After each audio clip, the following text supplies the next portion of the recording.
They're wanting to signal, I think, to a certain portion of the American electorate that, hey, we are following in line with the anti-DEI movement. And I do think that that is exactly, as Timothy Snyder points out, teaching power what it can do. They are allowing Donald Trump to pretend to be the authoritarian king that he desires to be. As President Trump has made ending DEI programs, what is a DEI program, central to his second administration, a number of companies have already announced that they are rolling back or ending their DEI initiatives.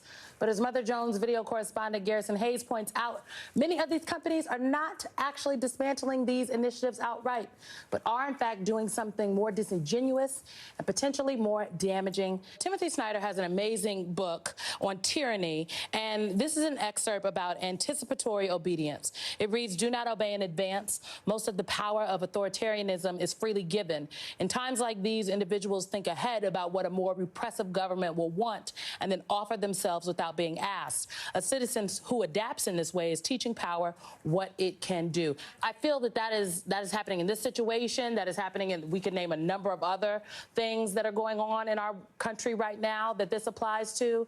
There's historical context for this. People are obeying in advance.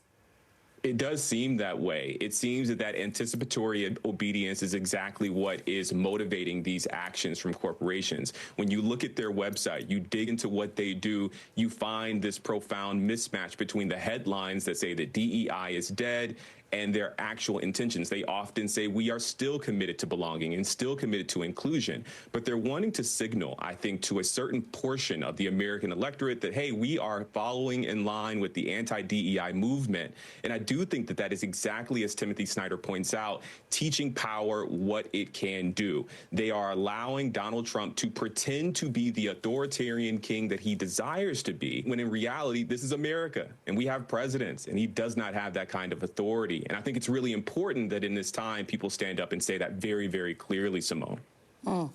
Garrison Hayes, folks, he has the most amazing Instagram and does all these videos that literally teach you so much about history, historical context, bringing the things together.